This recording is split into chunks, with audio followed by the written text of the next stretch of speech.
Man vs. Wild. चलते हैं, आ जाओ। यहाँ सूरज ढलने के 20 मिनट बाद ही घना अंधेरा छा जाता है, इसीलिए जरूरी है कि वक्त रहते खाने और सोने का इंतजाम कर लिया जाए। मुझे नदी में मछलियाँ दिखी हैं, इसीलिए मैं अभी टैम्बॉन नाम का एक फंदा बनाने जा रहा हूँ। ये रहा मेरे काम का बांस। बोर्नियो के आदिवासी लोग भी मछली पकड़ने के लिए इस ट्रैप का इस्तेमाल करते हैं। ये मछली पकड़ने का तेज और असरदार तरीका है और इसमें चारे की भी जरूरत नहीं। ओह, ये देखो, ये बढ़िया बांस है और इसमें पानी भी है। बांस में मिलने वाले पानी में नदी के पानी की तरह पैरासाइट का खतरा नहीं रहता। यहाँ इतनी गर्मी है कि जहां भी पानी पीने का मौका मिले उसे गंवाना नहीं चाहिए। ये पतली बेलें फंदे को अच्छी तरह से बांधने के लिए सही हैं। पहला काम है बांस को बीच से काटना, ताकि मैं इसे खोखला बनाकर एक पाइप जैसा बना सकूं। तो अब मेरे पास एक खोखला पाइप है। पानी इसके अंदर से बहेगा और शायद मछलियां भी आ जाएं, और उम्मीद है मैं कुछ पकड़ लूंगा। अब बांस के दूसरे टुकड़े को चीरकर मैं इसे एक जाल जैसा बना रहा हूं। अब इसे मैं इसके अंदर डालकर ऊपर से अच्छी तरह बांध लेता हूं, ताकि ये नदी के बहाव से निकल न जाए। अब मैं इसे नदी में रखकर कुछ पत्थरों से दबा देता हूं। पानी इसके अंदर से बहेगा और उससे पाइप के अंदर एक सक्शन बनेगा। अगर नदी के इस हिस्से में कोई भी मछलियां आती हैं इस पूरे इलाके में, तो वो इसके अंदर से बहेंगी और फिर वो इसमें फंस जाएंगी। वो भाग नहीं पाएंगी। जब मिलिट्री में सर्वाइवल के बारे में सिखाते हैं तो सबसे पहले यही बताते हैं कि मछलियां प्रोटीन का सबसे अच्छा सोर्स होती हैं और उन्हें आसानी से पकड़ा जा सकता है। मुझे इसे बनाने में 15 मिनट लगे और ये रात भर यहीं रहेगा। सुबह तक शायद नाश्ते का इंतजाम हो जाए। अब मुझे अपने सोने की जगह का इंतजाम करना है। रात होते ही जंगल की जमीन पर ढेरों जीव और कीड़े मकोड़े निकल आते हैं।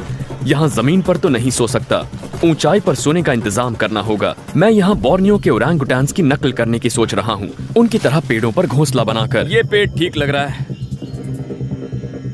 आप देख रहे हैं, 2 पेड़ एक दूसरे से जुड़े हुए हैं और इनकी टहनियां जमीन से ज्यादा ऊंची भी नहीं हैं। मैं यहाँ अपना शेल्टर बना सकता हूँ। यहाँ पर काफी बेलें भी हैं। इन बेलों का यहाँ की भाषा में मतलब होता है रस्सी बेल। इसमें एक छोटा सा कट मार देता हूँ। ऐसा करने से इसे आसानी से छील सकते हैं। अगर लंबी लंबी छाल उतार लें तो वो बांधने के काम आ सकती हैं। देखिए ये कितनी मजबूत है। इसे ट्विस्ट कीजिए, ये बिल्कुल नहीं टूटेगी। ये खूब सारी लेकर आपस में बांध दीजिए। ओ, बहुत फिसलन है। मैं अपनी रस्सी बेल से इन टहनियों को अच्छी तरह बांध दूंगा। ये जमीन से काफी ऊंची है और ये टहनियां मेरे लिए एक अच्छे हैमक का काम करेंगी। इन टहनियों को बांधने के बाद इन्हें ऊपर से तने से बांधने पर ये गिरेंगी नहीं और काफी मजबूत हो जाएंगी। रात गुजारने के लिए ये अच्छा रहेगा। मैं इन रस्सी बेलों से अपने शेल्टर का फ्लोर बना रहा हूँ। ये सोने का अच्छा प्लेटफॉर्म बन गया है। बढ़िया, अच्छा है। ओके, अब खाने के लिए कुछ ढूंढते हैं। शाम ढलने से पहले खाना ढूंढना सही रहता है। जंगल के कई शिकारी उस वक्त बाहर आते हैं और तब खाने के लिए आसानी से कुछ मिल भी सकता है। इलाकों में हूँ और हालांकि मेरे चारों तरफ पानी ही पानी है, लेकिन ये पानी पीने लायक नहीं है। अगर आपको पता हो कि साफ पानी कहाँ से मिलेगा तो आपकी जान बच सकती है। इन दलदली इलाकों में सबसे बड़ी मुश्किल होती है पीने लायक पानी हासिल करना। इसके लिए आप इन थिसल के पौधों को इस्तेमाल कीजिए। इसके अंदर पीने लायक काफी साफ पानी होता है।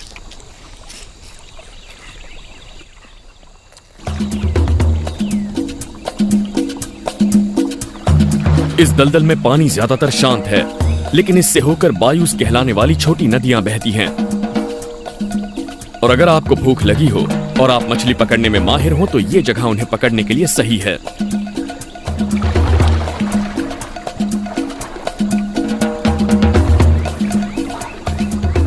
इन पेड़ों के आसपास आपको अक्सर ऐसी जड़ें मिल जाएंगी जो पानी से होने वाले कटाव से बाहर निकली हैं। वहां छोटी मोटी गुफाओं जैसी जगह होती हैं और ये ऐसी जगह है। देखता हूँ क्या हाथ लगता है। ऐसे सुराखों में अक्सर कैटफिश रहती हैं। इस बड़ी, ताकतवर और अकेली रहने वाली मछली को ढूंढना मुश्किल है, पर यह खाने में बहुत अच्छी लगती है। कैटफिश शिकारी जीव हैं। इनकी लंबाई 6 फुट और वजन 45 किलो तक हो सकता है। ये पूरा दिन अपने सुराख में बैठकर पास से छोटी मछलियों के गुजरने का इंतजार करती हैं और फिर दांतों से भरे अपने बड़े मुंह से उन्हें पकड़ लेती हैं। मैं इस वक्त कोशिश कर रहा हूं अपने हाथ और अपनी उंगलियों को हुक और चारे की तरह इस्तेमाल करने का। उम्मीद है कुछ हाथ लग जाएगा। कैटफिश अपने शिकार को पकड़कर उसे अपने सुराख में ले जाती हैं।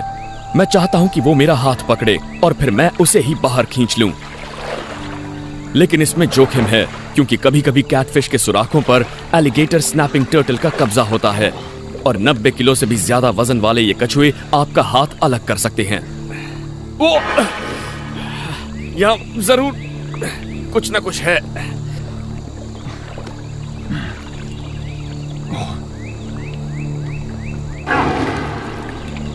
मेरे अंदर से आवाज आ रही है कि अपना हाथ बाहर निकाल लो, लेकिन मुझे ये मछली चाहिए।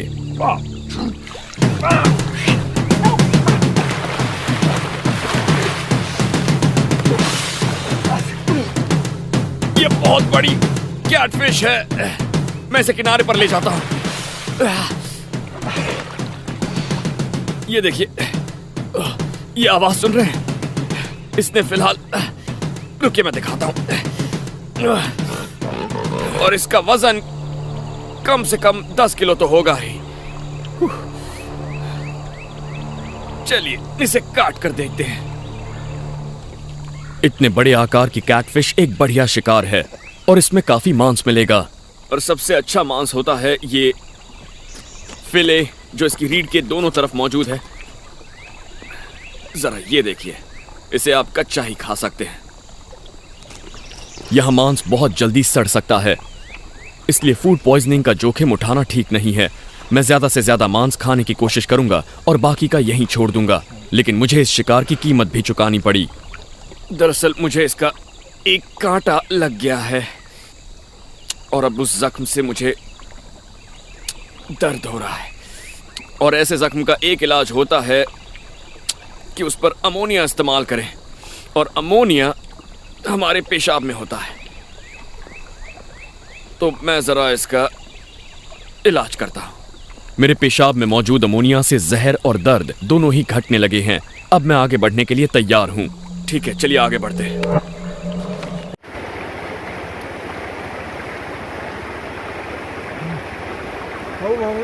एकदम बहुत बढ़िया, तो उसको भी मैं खाऊंगा। तो ये